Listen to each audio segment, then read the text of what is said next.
What did your parents say to you that still echoes in your head? I was 9 the first time my mom told me, pretty girls don't need to be smart. I'd been under the covers with a flashlight, reading a book I borrowed from the school library. She yanked it from my hands, smoothed down my hair, and said, focus on what really matters, sweetie. By the time I turned 13, I knew exactly what she meant. I was in 3 pageant circuits, rotating between glittery gowns and fake lashes. Mom spent more on sequins and entry fees than groceries. From the front row, she'd whisper things like, bigger smile, chin up, arch your back. At home, she'd weigh me every single day. 1 ounce up, half portions, and a Diet Coke for dinner. Nobody crowns a pudgy queen, she'd say. When I won my first state title at 14, the crown felt like it weighed 100 pounds. I smiled so hard my cheeks ached. Then one night, everything shifted.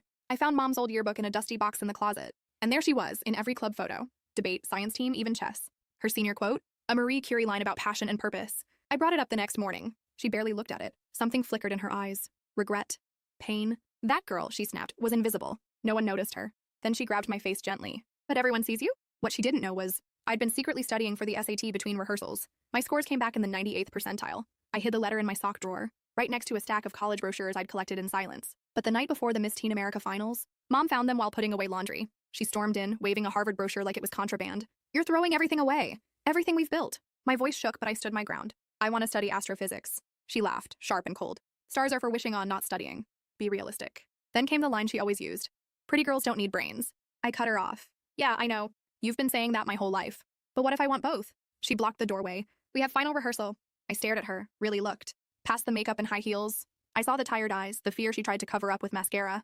You were smart, I said softly. You were in all those clubs. She blinked. Her face cracked for a second before hardening again. I was valedictorian, she whispered, but no one cared. I wasn't pretty enough to matter. Then she gripped my shoulders. I just don't want that for you. I'm protecting you from being invisible. I gently pulled her hands away. But Mom, on those stages I don't feel seen. I feel displayed. Then I asked her something I hadn't before. Did someone tell you that you couldn't be both? Smart and beautiful? She went still. Then whispered, my mother did. Said she was too plain for vanity. So she buried herself in books. And that's when it hit me. We were both trapped. Her mom pushed her one way and she'd pushed me the opposite.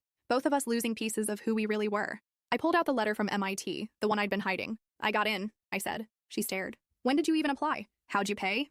I smiled. With my pageant winnings, there was silence. Then she laughed. Not the fake pageant laugh, but a real one. Raw, surprised. You used the system I gave you to escape it, she said, wiping her eyes. Then, almost like she was talking to herself, she whispered, I got into MIT once too. But my mom hid the letters. That day, for the first time, she saw me. Not the dress, not the crown, me. And finally I saw her too.